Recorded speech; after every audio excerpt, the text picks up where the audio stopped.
ከቦሌ በ5 ደቂቃ ርቀት ላይ በምትገኘው በቦሌ ቡልቡላ በፍሎር 1 ቤት ብቻ የያዙ G+3 ኮምፓውንድ አፓርትመንቶችን ከአልቴራ ሪል ስቴት ባለ 2 መኝታና ባለ 3 መኝታ የቤት አማራጮች ሲሆኑ በፉሊ ፊኒሽድም የሚረከቡ ናቸው። ባለ 2 መኝታ ግራውንድ ላይ 110 ካሬ በ14.4 ሚሊዮን ብር ሙሉ ክፍያና በ4.4 ሚሊዮን ብር ቅድመ ክፍያ፣ ባለ 3 መኝታ ደግሞ 130 ካሬ በ16.6 ሚሊዮን ብር ሙሉ ክፍያና በ5 ሚሊዮን ብር ቅድመ ክፍያ ያቀረብላችሁ ሲሆን እነዚህም ቤቶች ወደ ላይ G+3 ፎቅ ብቻ ሲሆኑ ግንባታቸውም 80% የደረሱና በአንድ ዓመትም የሚረከቡ ናቸው። በውስጡም የልጆች መጫወቻ፣ ግሪን ኤሪያ፣ ከርሰ ምድር ውሃና በቂ ፓርኪንግ ያላቸው ሲሆኑ ስለ ታማኝነታችን ደግሞ ከዚህ ቀደም ያስረከብናቸው ቤቶች ምስክሮቻችን ናቸው። የቀሩንም ቤቶች ውሱን ስለሆኑ ፈጥነው ይደውሉልን።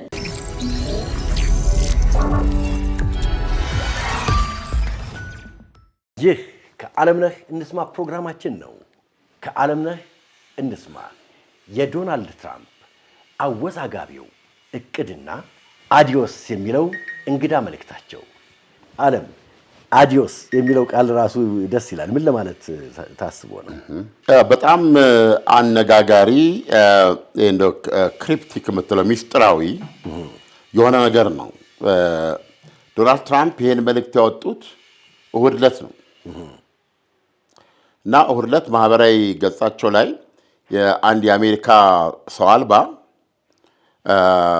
የኢራንን ባንዲራ የሚያውረበልብ መርከብን መጥቶ ነው እና አካባቢው በሳት እንዲህ ይትቦለቦላል እና አንድ ቃል ብቻ ነው እዛ ላይ ያሰፈሩት፣ አዲዮስ የሚል ነው። አዲዮስ ደግሞ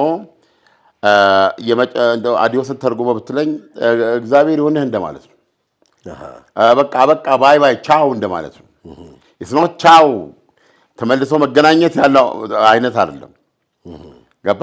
አዲዮስ አበቃ አከተመ እንደማለት ነው። እና አዲዮስ ነው የሚለው። ይህን ያሉበት ቀን ደግሞ ኦልሞስት ስምምነቱ ኤኒታይም ሊገለጽ ይችላል በተባለው ቀን ነው ሁለት ብዙውን ክፍል ተነጋግረናል። በማናቸውም ሰዓት ይሄ የመግባቢያ ስምምነታቸው ይፋ ሊወጣ እንደሚችል የሚጠበቅበት ቀን ነው እሑድ። ያን ጊዜ ነው ይሄንን በሰው ሰራሽ አእምሮ የተደገፈ የመርከብ ጥቃት ጋር አያይዘው በቀይ አዲዮስ የሚል መልእክት ያመጡት። ስለዚህ አዲዮስ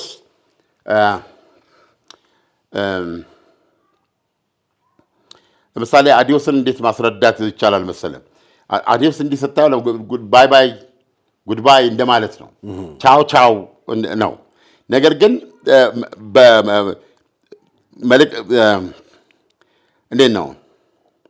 በቃ አንድ ሰው ለምሳሌ ሞት አይደለም አዲዮስ አበቃ አከተመ ተከተተ ማለት ነው። ስለዚህ አሁን አዲዮስ የሚለው መልእክት ብዙዎች በየራሳቸው ይተረጉሙታል። ለኔ ጥሩ ስሜት የሚሰጠኝ መልእክት አለ እና ደግሞ ከምን ጋር አገናኝተውት ነው ሁለት እየተነገረ የነበረው አንድ ምዕራፍ ላይ መቋጫ ላይ እንደደረሱ ይሄ የመግባቢያ ስምምነቱን ኤኒታይም እንደሚታወጅ የሚጠበቅበት ነው። በዚህ መሃል አዲዮስ የሚል መልእክት አንዳንዶቹ ምን ይላሉ? ዶናልድ ትራምፕ የድርድሩ የመጨረሻ ነጥብና ሂደት ላይ ተጽዕኖ ለማሳደር የተጠቀሙበት ጫና ነው ይላሉ። ዓለም አሁን ብዙ ጊዜ ዶናልድ ትራምፕ የድርድር ሲጀመር ድርድሩን አስከትለው የሚናገሩት ነገር አለ እና አስከትለው የሚናገሩት ነገሮች ብዙ ጊዜ ያልተጠበቁ ኢራን ብዙ ጊዜ የምታሰባብለው ነገር ነው። ለምንድን ነው እንደዛ የሚሆነው? ይሄ ሌላ ነገር ነው። አሁን ካነሳነው ርዕስ ጋር እሱ በአንድ ነገር ላይ እሳቸው የሚሰጡት መግለጫ እኛ ያልነውን ነው ወይም ያልነውን በተዛባ መንገድ ነው የሚያቀርቡት የሚለው አለ። ይሄኛው ራሱን የቻለ መልእክት ነው። የሰላም ስምምነቱ ይታወጃል፣ ይገለጻል። የሰላም ስምምነት ሳይሆን የመግባቢያ ስምምነቱ ይገለጻል ተብሎ በሚጠበቅበት ዕለት ያወጡት ነው። በተለያዩ መግለጫዎቻቸው ካሉት ጋር መንፈስም ጋር አይሄድም። ጀስት ዝም ብሎ አንድ ቦታ ላይ ይሄን ብልጭ አድርጉ ማለት ነው እሑድ ዕለት እና አዲዮስ ነው የሚለው። ቅድም ባልኩ ነው አንዳንዶቹ የተረዱት ያው ጀስት ጫና ለማሳረፍ ነው። ግን ደግሞ ከዛ ሲያለፈ መልእክት ቢሆን አሁን የምናደርገው ነገር ከዚህ በኋላ ለሚሆነው ነገር የሚል መልእክት ቢኖረው አሁን ይሄ የግምት ጉዳይ ነው። አሁን ዞሮ ውሳኔው በእጃቸው ያሉ ሰው ናቸው አይደል እንዴ? ጀስት የኢራን መሪዎች ውሳኔው በእጃቸው ላይ እንዳለ ሁሉ ቭላዲሚር ፑቲን ውሳኔው በእጃቸው ላይ እንዳለ ሁሉ ዶናልድ ትራምፕ ውሳኔው በእጃቸው ያለ። ስለዚህ ግራና ቀኝ የሚባሉ ብዙ ነገሮች ሊኖሩ ይችላሉ። አትዛይንዶ ዘዴ ግን ሲስተም አለ። ገብተዋል። እዚህ በኩል ተቃውሞ ሊሰማል፣ በዚህ በኩል ብዙ ነገሮች ሊደረጉ ይችላሉ። ነገር ግን የሀገሪቱ ጦር ኃይሎች ዋና አዛዥ ውሳኔውን ከሰጡ ያ ነው ተግባራዊ የሚሆነው እና ይሄ ሁኔታ ነው ያሉና አዲዮስ የሚለው የሚያስፈራ ነው። ስለዚህ አሁን ይሄን አዲዮስ የሚል ቃል ለምሳሌ ድርድሩ እየተካሄደ እንዴት አድርገን ልናየው እንችላለን? ኦኬ ዚስ ኢዝ ኢት ገባ። አሁን ማን ናቸው ይሄ የሚተዋወቁት? ይሄን የሚያውቁት አሜሪካና ኢራን ናቸው። አሜሪካ፣ ሳውዲ አረቢያ፣ የሰላጡ ሀገሮች ይሄን ሊያውቁ ይችላሉ። ለምን አክቹዋሊ በጉዳይ ውስጥ አሉ። እስራኤልም ታውቃለች ይሄን ነገር።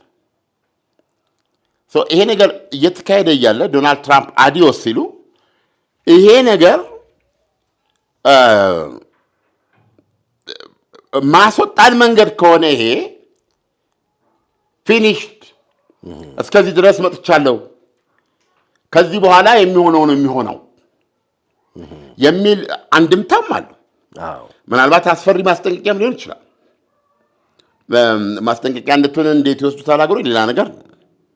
ስለዚህ አዲዮስ የሚል መልእክታቸው ውርለት ይወጣ ነው፣ የሚያሸብር ነው። ከምን አንጻር አብሮ መታየት አለበት? ምንድን ነው ድርድሩ ምን ላይ ነው ያለው? ድርድሩ እንደምታውቀው በዚህ በኒውክሌር ጉዳዩ ላይ በዚህ በሆርሙዝ ሰርጥን ማስከፈት ላይ በመጀመሪያ እነዚህን ሁለቱን በሚፈታ መልኩ ነው እንዲጀመር የተፈለገው። እዚህ መግባቢያ ስምምነቱ ላይ የኒውክሌር ጉዳይ አልተጠቀሰም። የኒውክሌር ጉዳይ የሚደረገው ይሄ እነሱ መግባቢያው ላይ ከተስማሙ ከ7ኛው ቀን በኋላ ድርድር ይጀመራል እና በዛ ውስጥ ሂደት ነው እንትን የሚደርሱት። ስለዚህ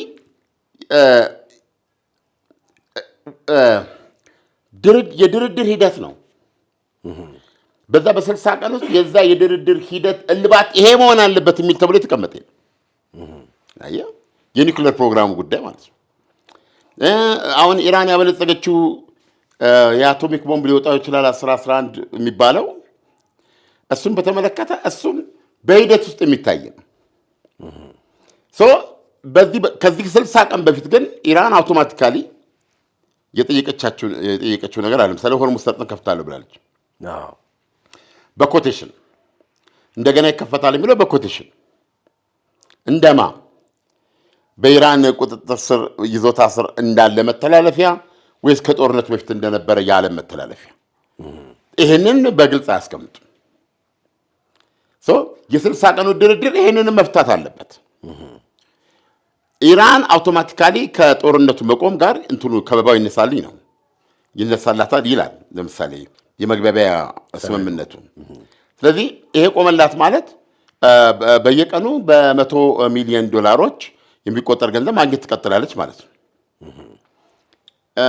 በሌላ በኩል ግን አሜሪካ የምታገኘው ነገር ገና በተጨባጭ የሚታወቀው ከ60 ቀን በኋላ በ60 ቀን ድርድሩ ሂደት ውስጥ ነው። በዚህ የድርድር ሂደቶች ውስጥ ስምምነት ባይደርሱስ ኢራን ተጠቃሚ ትሆናለች ማለት ነው። አዎ ኢራን ላይ እንደዚህ ይወሰድባታል የሚል የለም ወይ ጦርነቱ እንደገና ይቀጥላል የሚል የለም። እና ብዙዎቹ በሪፐብሊካን በኩል ያሉ በእስራኤል እንደዚህ የሚተቹት ስምምነቱን እዚህ ላይ ነው።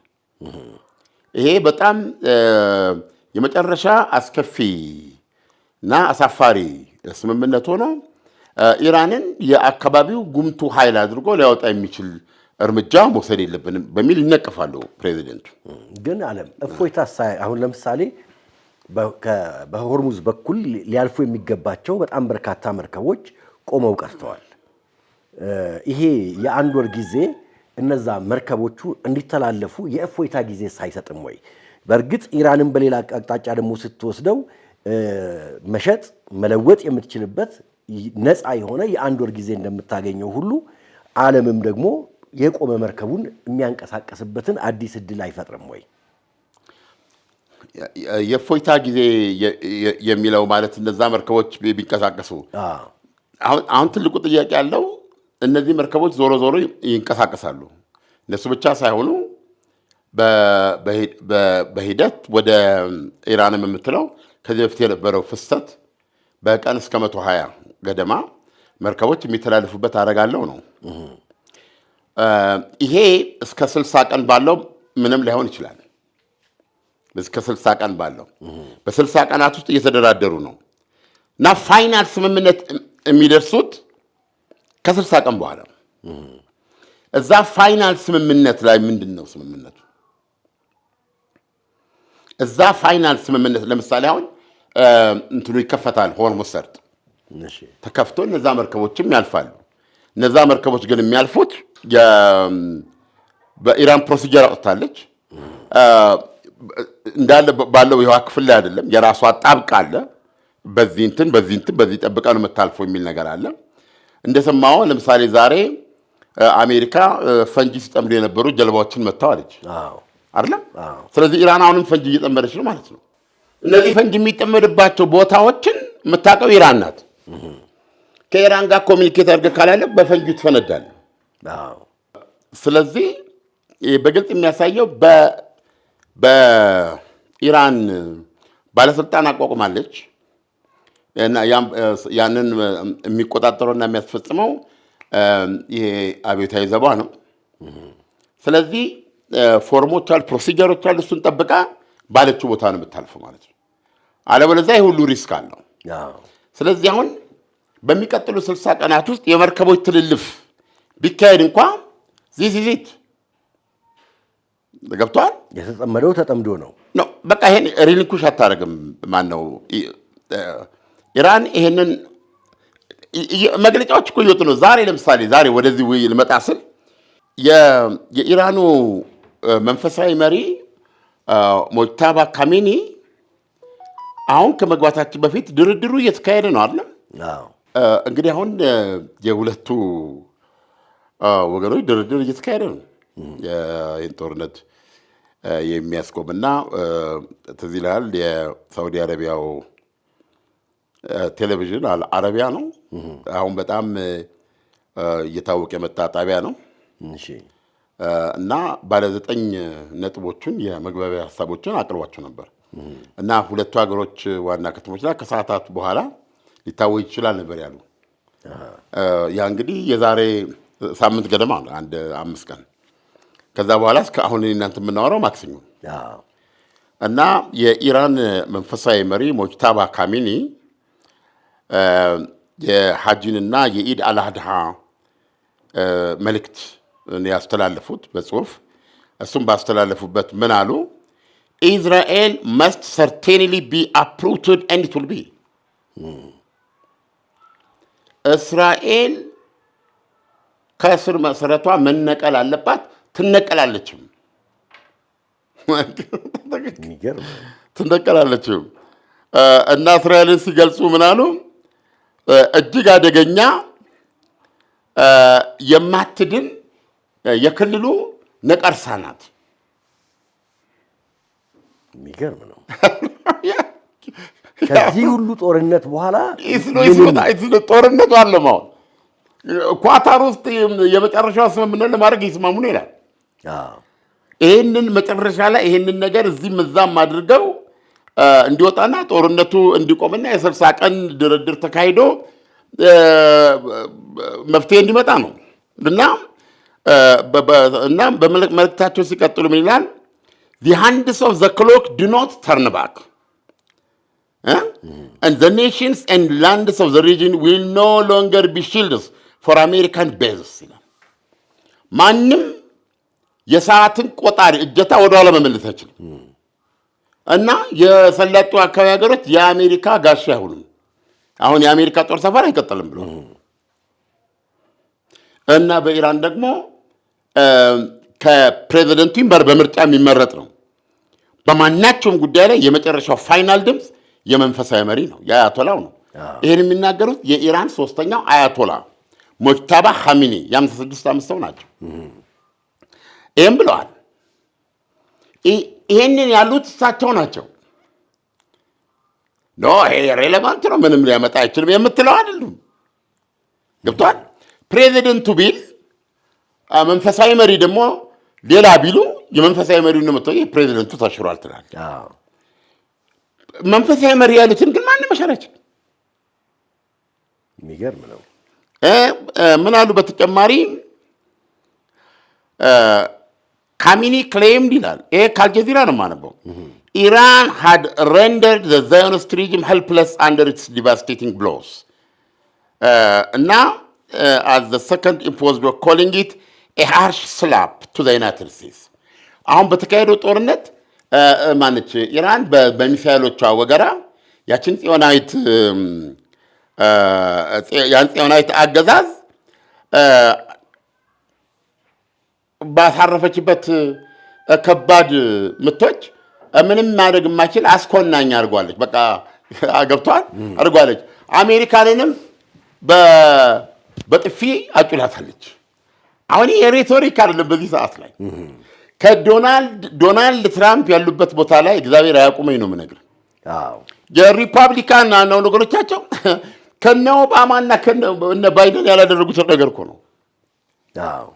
ኦልሬዲ የኢራን ሚዲያዎች ምን እያሉ ነው? የአሜሪካ ዲክላይን ከሁለተኛ የዓለም ጦርነት በኋላ ላለፉት 80 ዓመት እንደ ውሽንፍር የነፈሰው የዩናይትድ ስቴትስ አሜሪካ ሱፐር ፓወር ኤምፓየር ኦፊሻሊ ዲክላይን ማድረግ በቃ ሁሉም ሄዶ ወደ እንደዚህ ነው የሚወርደው። የቀደሙ ኤምፓየሮች ሁሉ ሄደው እንደዚህ መቆልመም እየተቆለመሙ ወደ ስር እንደሚገቡት ሁሉ ኢራን የአሜሪካ ኤምፓየር የመጀመሪያው ታሪካዊ ቆልማሚ በመሆኗ ኩራት ይሰማታል እያሉ ነው የሚናገሩት። የሚገርም ነው። ስለዚህ ኦልሬዲ ኢራኖች ድሉ የእኛ ነው የሚሉት እና ዝግጅት በነገራችን ላይ የአሜሪካንና የእስራኤልን ወደ ጥቃት መመለሰኛ ዝግጁ ነን ነው የሚሉት። አንደኛ ልምድ ወስደናል ካለፈው፣ ሁለተኛ ደግሞ የተሻሻለ መሳሪያም አለን ነው እያሉ ያሉት። ይህንን የሚሉት ለሁለቱ ሀገሮች ብቻ ሳይሆን ለሰላቱ ሀገሮች። ይሄ ዶናልድ ትራምፕን አስቆጥቶ የተለየ እርምጃ ዶናልድ ትራምፕ አሁን ወደ እንትን ከገባው ብለዋል 100 መሰረተ ልማት የለም ብለዋል። በፊት የኢራን መሰረተ ልማት እንደ ፖሊሲ እንደ አቋም አድርጎ አልነኩም። አሁን ግን የነዳጅ ማደያውን የተፈጥሮ ጋዙን ፕሮባብሊ የራሱ የኤሌክትሪክ መሰረተ ልማቱን መቶ አለው። ወደ ድንጋይ ዘመን ከልስቻለሁ የሚለው ማለት በጣም ከባድ የሆነ ለአጭር ጊዜ የሚቆይ 2 3 4 ሳምንት የሚቆይ ድብደባ ነው ያሉት። የቀረበላቸው ቅድ ይሄ ነው። ለዚህ ደግሞ ኢራኖች የሰጡት ምላሽ ኦኬ ጎ አሄድ። ነገር ግን ኢራን ላይ የሚፈጸመውን ሁሉ በሰላቱ ሀገሮች ላይ ይፈጸማል። አሁን እንትኑ ያለው እዚህ ላይ ነው። አሁን እዚህ ውስጥ የምንመለከተው ምንድን ነው? ዶናልድ ትራምፕ ባለፈው ማክሰኞ የዛሬ ሳምንት ኦልሞስት እኮ ተኩሼው ነበር ነው አይደል? አንድ ሰዓት ሲቀረኝ ሳውዲ አረቢያ፣ የተባበሩት አረብ ኤሚሬትና ኳታር እጄን ያዙኝ ነው አይደል? በዚህ በኩል እኮ የሰላም እንትን እኮ በቃ እንደሱ መጥተዋል ይቻላል እኮ ብለው አሉኝ ብለው ነው ያሉት። አሁን አንድ ዓመት ሞላ ተመልከቱ። ስለዚህ አሁን የምንረዳው ነገር ምንድነው? የምንሰማው የሰለጡ ሀገሮች ድጋሚ ዘመቻውን አይፈልጉም። ድጋሚ ዘመቻውን አይፈልጉም። ምክንያቱም የኢራንን በትር ቀምሰዋል። ከቦሌ በ5 ደቂቃ ርቀት ላይ በምትገኘው በቦሌ ቡልቡላ በፍሎር አንድ ቤት ብቻ የያዙ G+3 ኮምፓውንድ አፓርትመንቶችን ከአልቴራ ሪል ስቴት ባለ 2 መኝታና ባለ 3 መኝታ የቤት አማራጮች ሲሆኑ በፉሊ ፊኒሽድም የሚረከቡ ናቸው። ባለ 2 መኝታ ግራውንድ ላይ 110 ካሬ በ14.4 ሚሊዮን ብር ሙሉ ክፍያና በ4.4 ሚሊዮን ብር ቅድመ ክፍያ፣ ባለ 3 መኝታ ደግሞ 130 ካሬ በ16.6 ሚሊዮን ብር ሙሉ ክፍያና በ5 ሚሊዮን ብር ቅድመ ክፍያ ያቀረብላችሁ ሲሆን እነዚህም ቤቶች ወደ ላይ G+3 ፎቅ ብቻ ሲሆኑ ግንባታቸውም 80% የደረሱና በአንድ ዓመትም የሚረከቡ ናቸው። በውስጡም የልጆች መጫወቻ፣ ግሪን ኤሪያ፣ ከርሰ ምድር ውሃና በቂ ፓርኪንግ ያላቸው ሲሆኑ ስለ ታማኝነታችን ደግሞ ከዚህ ቀደም ያስረከብናቸው ቤቶች ምስክሮቻችን ናቸው። የቀሩንም ቤቶች ውሱን ስለሆኑ ፈጥነው ይደውሉልን። አሁን ችግሩ ምንድነው? ያ ድጋሚ ምቱ ከሚመጣ እንደምንምና እንደማንም ሆኖ የሰላም ስምምነት እንፈርም ነው በሰላጡ ሀገሮች በኩል ሊመጣ የሚችለው።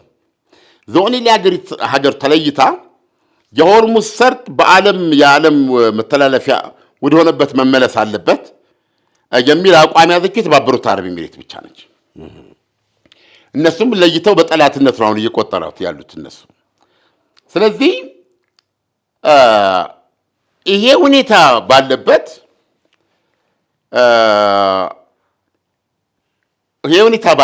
ነው እንግዲህ የኢራኑ መንፈሳዊ መሪ ሞጅተባ ኻሜኒ ይሄን መግለጫ የሰጡት።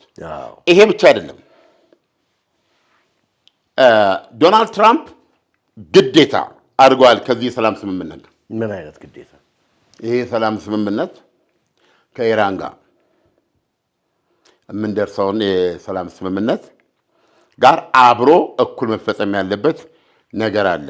ግዴታ ለሳውዲ አረቢያ ከዋይት ሃውስ ደውለው አልጋ ወራሹን፣ ለኳታር ደውለው ኢሚሩን፣ ለተባበሩት አረብ ኤሚሬትስ ደውለው ቢን ዛይድ፣ ለባህሬን፣ ለቱርክ ፕሬዚደንት፣ ለፓኪስታን፣ ለእነዚህ ነው። ምንድን ነው ያሉት? ሁላችሁም የአብርሃሚክ አኮርድስ የሚባለውን እስራኤልን ከሙስሊም ሀገሮች ጋር ወዳጅነት፣ ዲፕሎማሲያዊ ግንኙነት ይሄ ኢራንን ይጨምራል። ኦፍኮርስ እንግዲህ የኢራን ፕሬዚዳንት የኢራን መንፈሳዊ መሪ አሁን ወደ እሱ እንመጣለን። እሱ ያለውን እዚህ ጋር አለ። እሳቸው ግን ኢራንም ጭምር የዛ አካል ሆና እስከ ዛሬ ክልሉን የጦርነትና የትርምስ ሲያደርገው የቆየው ይሄ አይነት ግጭት፣ የሃይማኖት የሚመስል ግጭት ቆሞ መካከለኛው ምስራቅን በዘመናቸው ወደ ዋንኛውን በቃ የጠቡን ምክንያት እንደ የቀበረ መሪ ለመሆን የፈልጉት እና በአንደኛው የስልጣን ዘመናቸው በመጀመሪያው ያደረጉት ነው አብርሃሚክ አኮርድስ የሚባለው። አሁን ሳውዲ አረቢያ፣ የተባበሩት አረብ ኤሚሬትስ፣ ባህሬን ኦልሬዲ ፈርመዋል። ከእስራኤል ጋር ዲፕሎማቲክ ግንኙነት አላቸው። ኖርማል ልክ ኢትዮጵያና ኬንያ እንዳላቸው ማለት ነው። ዲፕሎማቲክ ግንኙነት አላቸው፣ በረራ አላቸው። እንደ መንግስት የኢኮኖሚ ልውውጥ ያደርጋሉ፣ የጉብኝት ልውውጥ ያደርጋሉ። የተለያየ አይደለም ሀገሮች መካከል መልካም ግንኙነት እንደሱ ማለት ነው። ከዛ በኋላ ሞሮኮ ተቀላቅላለች። ሱዳናውን ጦርነት ላይ ስለሆነች ነበረ እንጂ በፕሮሰስ ላይ ነበረች። እና ካዛክስታንም የዚህ የአብርሃሚክ አኮርድስ ስምምነት አካል ሆናለች፣ ኦር በመሆን ላይ ናት። አሁን በቅድሚያ የተባበሩት አረብ ነው በቅድሚያ ሳውዲ አረቢያና ኳታር እንዲፈርሙ ይህ ስምምነት አድርገው የእስራኤል ኤምባሲ ኳታር ይከፈታል፣ የኳታር ኤምባሲ እስራኤል ውስጥ ይከፈታል። የሳውዲ አረቢያ ኤምባሲ እስራኤል ውስጥ ይከፈታል፣ የእስራኤል ኤምባሲ ሳውዲ አረቢያ ውስጥ ይከፈታል። እና እነዚህ በአጠቃላይ በአብርሃሚክ አኮርድስ ማለት ሁሉም የአብርሃም ልጆች ናቸው። በሃይማኖት ካየን ለማለት ነው። አብርሃሚክ አኮርድስ ሁሉም የአብርሃም ልጆች ናቸው። ስለዚህ በዛ መሰረት የመካከለኛው ምስራቅን ችግር ለመፍታት ነው። አንዷ እንግዲህ ለእስራኤል እውቅና ማሰጥ ሀገር ከ200 ሚሊዮን ገደማ ህዝብ ያላት እና የኒውክሌር ባለቤት የሆነችው ፓኪስታን ናት። ፓኪስታንም እስራኤልን ታውቃለች ማለት ነው። እስራኤልን ማወቅ ብቻ ሳይሆን በኢስላማባድና በኢየሩሳሌም መካከል ግንኙነት ኦኬ፣ በእሱ ላይ የተለያዩ ውዝግብ ሊኖራቸው ይችላል። በእስራኤልና በፓኪስታን መካከል እንዲህ አይነት ዲፕሎማሲያዊ ግንኙነት ይጀመራል። በጦርነት ወይም ምንድን ነው ይሄ ይቀርና መልካም ግንኙነት ማለት ነው። በተለያየ ይሄንን ጥያቄ አቅርባል። ግዴታ ነው። አሁን ከኢራን ጋር የሚፈረመው ስምምነት ቤዚካሊ ይሄንን አሁን ያልኩን የነበረውን እስከዛሬ በእስራኤልና በአረቦችና ሙስሊም ሀገራት መካከል ያለውን ቅራኔ በዘላቂነት ፈቶ መካከለኛው ምስራቅን ከውጥረት ነፃ የሚያደርግ ነው። ስለዚህ መፈረም አለበት ብለው ዶናልድ ትራምፕ አቅርበዋል። እንግዲህ ሳውዲ አረቢያ ከፍልስጤም ሁኔታ ጋር በማያያዝ አልፈርምም ብላለች። ይህን የምፈርመው ተጨባጭ የሆነ የፍልስጤም መንግስት እንደሚመሰረት የሚያሳየኝ አንድ የዛም መንግስት የመሰረት ድንጋይ የሚያስቀምጥ እርምጃ መኖር አለበት የሚል ነው። እንግዲህ በተለያየ ጉዳዮች እንግዲህ ኢራንም የዚህ አካል መሆን አለብሽ ነው። አለበለዚያ ግን ይህ ስምምነት ካልተደረሰ ያው አሜሪካ ፕሮባብሊ አዲዮስ ወዳሉት ነገር ይሄዳለው ነው። ገብቷል። እስከዛሬ ራሴን አቅቤ ከሆነ እንግዲያውስ የሚል ነገር አለው እዚህ ላይ። አሁን ይሄንን ነገር በጭንቅላት አስገብተ ምንድን ያሉት መንፈሳዊ መሪው የዛሬ መልእክታቸው ላይ ምን ብለዋል? መንፈሳዊ መሪው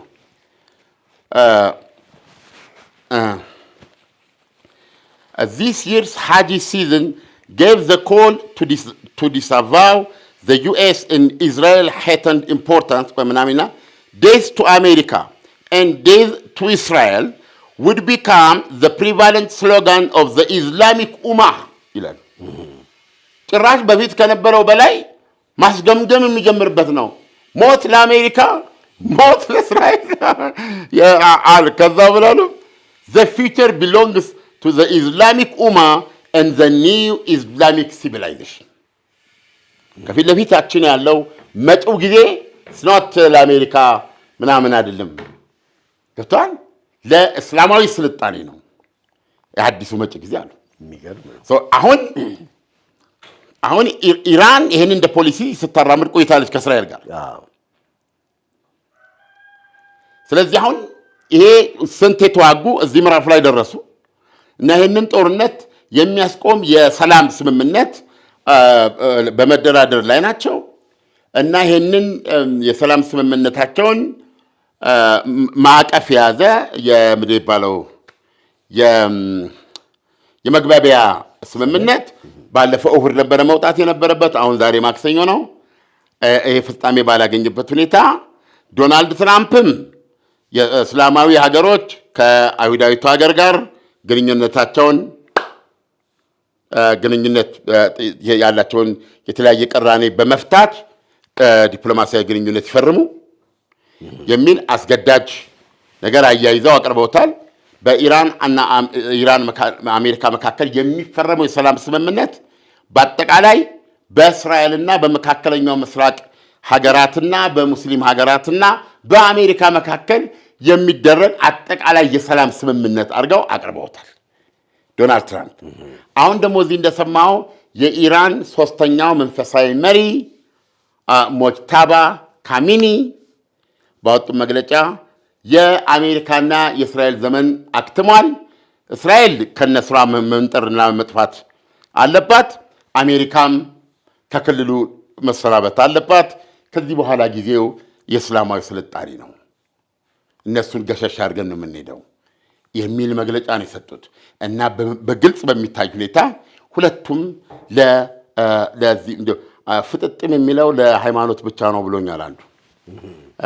ፍጥጥም የሚለውን ቃል ተችቶኛል፣ ጽፎብኛል አንዱ። አንደርስታንድ ቃሉ እንደዛ ነው የሚለው፣ ግን ትንሽ ልናራዝመው አንችልም ወይ?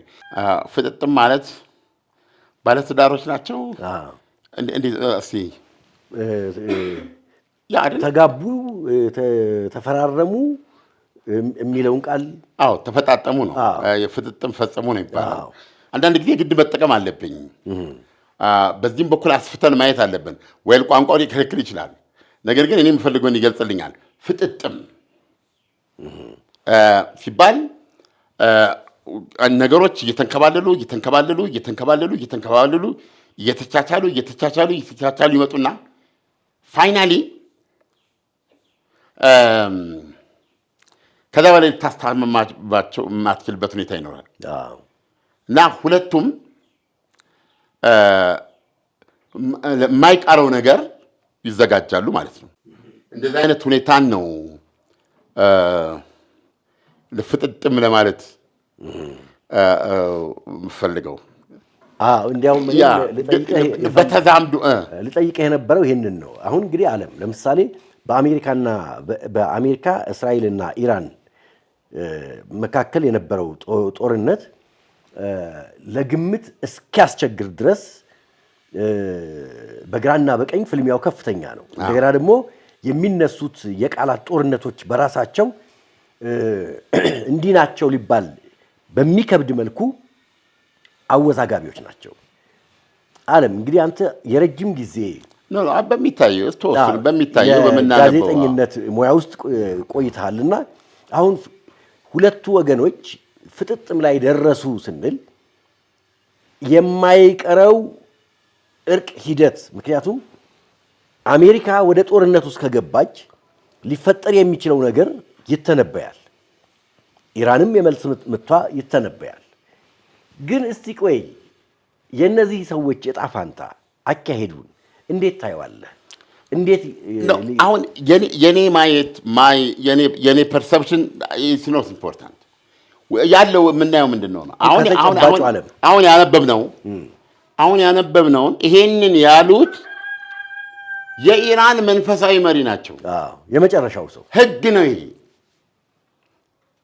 እስራኤልና አሜሪካ የካቲት 21 በእኛ ፌብሩዋሪ 28 በከፈቱት ጦርነት አያሌ የኢራን መሪዎች መንፈሳዊ መሪውን ጨምሮ መግደል ቢችሉም የጦር አዛዦቹ መግደል ቢችሉም ሲጀምሩ ራሱ ግልጽና ጥርት ባለ ሁኔታ ያገዛዝ ለውጥ ለማድረግ ነው የምንዘምተው አላሉም። ነገር ግን በውስጥ አንደርስታንዲንግ ይህንን ስናደርግ አገዛዙ ኮላፕስ ማድረጉ አይቀርም ብለው ሄደዋል አለ። አሁን ከነሱ ግምት ውጪ በሆነ መንገድ አገዛዙ ተርፏል። አገዛዙ መትረፍ ብቻ ሳይሆን ቀጣይ ሌላ ውጊያ መዋጋት የሚያስችለውን ሪሶርስ ይዞ ነው የተረፈው። በግልጽ ደግሞ እዚህ ላይ የምንመለከተው የራሱ የአገዛዙ መትረፍ ዝም ብሎ የመጣ ኢራን ላይ ብቻ የተመሰረተ አይደለም። ገብቷል። ከሌላውና ከመቼውም ጊዜ በተለየ ሁኔታ በማይስተባበል ሁኔታ ከኢራን ጀርባ ራሽያና ቻይና ቆመዋል። ኢራንን የሚያስችሉ ብዙ ነገሮችን እያደረጉ ነው ያሉት። እሱ ብቻ አይደለም፣ የኢራን አስተሳሰብም በኢራን ብቻ የተቃኘ አይደለም። በኢራን ውስጥ በአጠቃላይ የሄዱበት ያለ ስትራቴጂ አለ። አይ ቲንክ ያ ስትራቴጂ ምንድን ነው? የምዕራቡ ዓለም የበላይነት ዓለም በአንድ ኃይል የምትገዛበት ጊዜ አብቅቶ የተለያዩ የኃይል ዋልታዎች የሚባለውን አይ ቲንክ የእሱ ተግባራዊ መገለጫ ነው። እዚህ ጋር አሁን ያሉት ኢራን፣ ራሽያ እና ቻይና ናቸው ያሉት። ለምሳሌ አንድ ጥያቄ መጠየቅ ይቻላል። ዊ ኖው ለምሳሌ እስራኤል የኒውክሌር ቦምብ እንዳላት ይታመናል። አንዳንዶቹ 90 አንዳንዶቹ 400 ይላሉ። አሁን ስትመለከተው ግን አዚፍ እስራኤል ይሄ ቦምብ እንደሌላት ተደርጎ ነው የሚቀርበው። ግን ማንስ ሀገር ቢኖረው ነፃ ነው ወይ ለመጠቀም? እሱ ነው ችግር። አሁን እየመጣ ያለው አስቸጋሪ ነገር ይሄ ነው። ዶናልድ ትራምፕ አዲዮስ ብለዋል። ይህ አዲዮስ ምን ማለት ነው? ሺህ ጊዜ አዲዮስ ቢሆኑ በምንም መንገድ አንዳች የኒውክሌር ኃይል ኢራን ላይ መጠቀም ይችላሉ ወይ? ባለው ተጨባጭ ሁኔታ አይችሉም። የህግ ጉዳይ ብቻ ሳይሆን ይሄን እንደዚህ አይነት እርምጃ ውስጥ ቢገቡ ኮንሲኩዌንስ አለ። ማነው ቭላዲሚር ፑቲን የዩክሬንን ጉዳይ በአንድ በሁለት ታክቲካል ሚሳይል መጨረስ ሲችሉ እና ድል መጎናጸፍ ሲችሉ ከሚሊየን ያላነሰ ወታደር ሞቶ አሁንም ድረስ በውጊያ ላይ ነው የሚገኙት። ለምን አንተ ኒውክሌር ጥቃት እዛ ላይ ብትፈጽም ኔቶ እንደ ኃይል እዚህ ዩክሬን ውስጥ የገባውን ይሄ የዩክሬንን ኬርሶን፣ ዛፖሪጂያ፣ እነዚህ ዶንባስ ውስጥ ያለውን ወደ 700,000 የሚደርስ የጦርን እንደመሰሳለን። ጥቁር ባህር ላይ ያለን ባህር ኃይልን ዋይፕ አውት እናደርጋለን።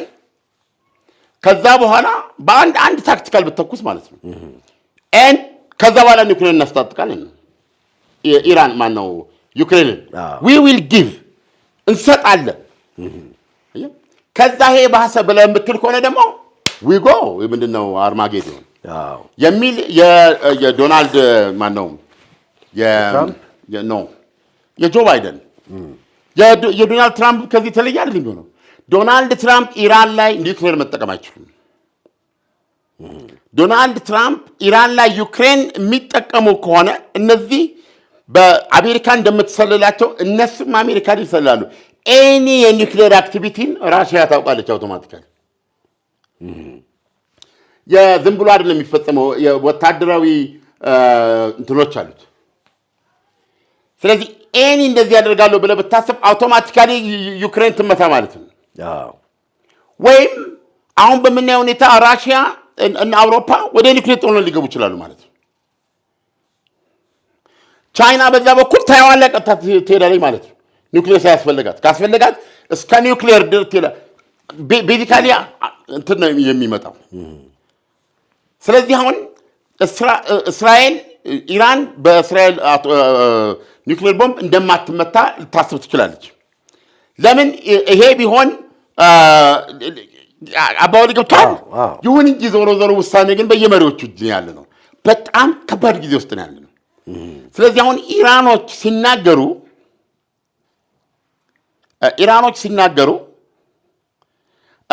ቻይናና ራሽያንም እያዳመጥን መሆን አለበት።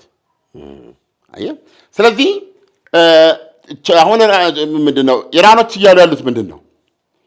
የአሜሪካ ማሽቆልቆል፣ የአሜሪካ መቆልመም የሚጀምርበት ሂስቶሪካል ምት ቻሌንጅ ተግዳሮት ኢራን በመሆን አንኮራለን የሚሉት ሶ ብላክ ኤንድ ዋይት እያሉት ያሉት ምንድነው? ኖ ሞር ሆርሙዝ ሰርጥ የኢራን ነው። ሆርሙዝ ሰርጥ በኢራን ስር ሲሆን ራሽያ፣ ቻይና ምናምን ወዳጆች ገብተዋል። ወዳጅ ያልሆነ ኖ የሰለጡ ሀገሮች አትተማመኑ፣ እየወደቀ ካለ ኃይል ጋር አስወጡ፣ ከአካባቢ ይውጣ ብላለች። እሱ ይሻላል ጠፋላችሁ የሚል ነው። this is the dilemma። ዶናልድ ትራምፕ ይሄ ስምምነት ወይ በእስራኤልና በእናንተ መካከል ያለው እንትን የሚቀበርበትና የሰላም ስምምነት ከኢየሩሳሌም፣ ቴሄራን፣ ምንድነው ሪያድ፣ አቡዳቢ፣ ዶሃ ወደዛ ወደ ባህሬን በሙሉ ሞሮኮ ይሄ በሙሉ የሚፈታበት ነው። ኢስላማባድ ማናቸው የቱርኩ ኤርዶጋን ምንድነው ኢስታንቡል ይህን ሰላምና በታሪክ ዶናልድ ትራምፕ የመካከለኛው ምስራቅን ኦልሞስት ወደ ክፍለ ዘመን የተጠጋ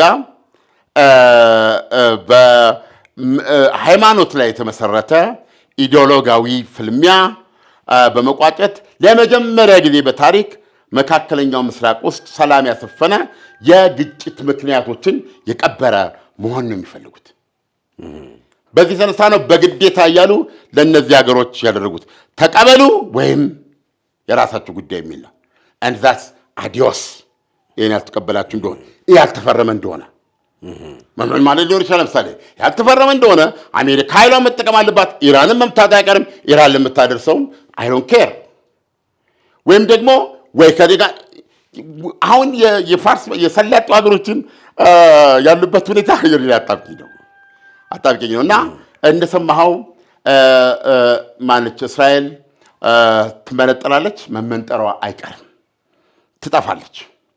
በማን አባባል? አሁን የኢራን መንፈሳዊ መሪ ሞጅታባ ካሚኒ እስራኤል ትጠፋለች፣ ዊል ቢ አፕሩትድ፣ ትነቀላለች፣ ትበተናለች፣ ትጠፋለች። አሜሪካ እንደ ኃይል ከዚህ በኋላ ዳር ነው የምትይዘው። መጪው ጊዜ ኢስላሚክ ሲቪላይዜሽን ነው በማለት ከዩናይትድ ስቴትስ አሜሪካ ጋር መስመር አስመሯል። ገብቶሃል? ዶናልድ ትራምፕ እሑድ ዕለት አዲዮስ ብለዋል። አይ ቲንክ መስመሩ ይታያል እና ፍጥጥም የምትለው ምንድነው?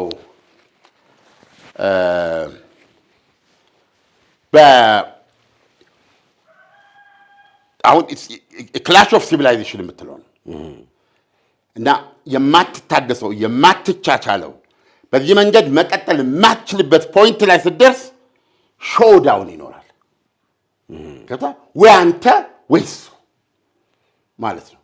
ስለዚህ አሁን እዚህ ፖይንት ላይ ነው ያለ ነው። ይሄንን ሞጅታባ ካሚኒ አሁን ነግረውናል። ዘ ፊውቸር ቢሎንግስ ቱ ኢስላሚክ ሲቪላይዜሽን። ዶናልድ ትራምፕ እሑድ ዕለት እሳትን ቦገቦግ እያሳዩ በቀይ የተጻፈ ምን አድርገዋል? አዲዮስ። እዚህ ላይ ነው ያለ ነው። እጅግ በጣም የሚገርም ነው። አዲዮስ ባይ ባይ ማለት ቢሆን ኖሮ እኛም እናንተን አዲዮስ ልንችል ነበር፣ ግን ተመልሰን ስለምንመጣ አዲዮስ ጉድባይ። ከዶናልድ ትራምፕ አባባል ወስደናል። አዲዮስ በዶናልድ ትራምፕ ውስጥ አዲዮስ የሚለው አባባል ምን አይነት ትርጉም ይኖረው ይሆን? የኢራኑ መሪ መንፈሳዊ መሪ ሞጅታባ እስራኤል ትነቀላለች፣ ትጠፋለች አሉ። አሁን ያለንበት ሁኔታ አሜሪካ እንደ አሜሪካ የህልውና ጦርነት እያካሄደች ነው። ኢራን ለአንዴና ለመጨረሻ ጊዜ ፍልሚያውን ለመፋለም ተዘጋጅታለች። ወዴት እየሄድን ነው? ምንድን ነው የሚመጣው?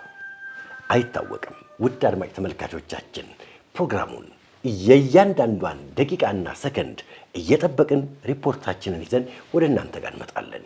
ላይክ፣ ሰብስክራይብ፣ ሼር ሱፐር ታንከስ ውስጥ በመግባት ማበረታታት ይቻላል። ሱፐር ታንከስ ብዙ ጊዜ አትወዷትም መሰለኝ፣ እያበረታታችሁን አይደለም። እኛም ቃላችንን ጠብቀን በሱፐር ታንከስ ውስጥ ካበረታታችሁ ስማችሁን እንጠራለን። የዛሬው ፕሮግራማችን ይህን ይመስላል። መልካም ጊዜ። አዲዮስ አንልም። ከቦሌ በ5 ደቂቃ ርቀት ላይ በምትገኘው በቦሌ ቡልቡላ በፍሎር 1 ቤት ብቻ የያዙ G+3 ኮምፓውንድ አፓርትመንቶችን ከአልቴራ ሪል ስቴት ባለ 2 መኝታና ባለ 3 መኝታ የቤት አማራጮች ሲሆኑ በፉሊ ፊኒሽድም የሚረከቡ ናቸው። ባለ 2 መኝታ ግራውንድ ላይ 110 ካሬ በ14.4 ሚሊዮን ብር ሙሉ ክፍያና በ4.4 ሚሊዮን ብር ቅድመ ክፍያ፣ ባለ 3 መኝታ ደግሞ 130 ካሬ በ16.6 ሚሊዮን ብር ሙሉ ክፍያና በ5 ሚሊዮን ብር ቅድመ ክፍያ ያቀረብላችሁ ሲሆን እነዚህም ቤቶች ወደ ላይ G+3 ፎቅ ብቻ ሲሆኑ ግንባታቸውም 80% የደረሱና በአንድ ዓመትም የሚረከቡ ናቸው። በውስጡም የልጆች መጫወቻ፣ ግሪን ኤሪያ፣ ከርሰ ምድር ውሃና በቂ ፓርኪንግ ያላቸው ሲሆኑ ስለ ታማኝነታችን ደግሞ ከዚህ ቀደም ያስረከብናቸው ቤቶች ምስክሮቻችን ናቸው። የቀሩንም ቤቶች ውሱን ስለሆኑ ፈጥነው ይደውሉልን።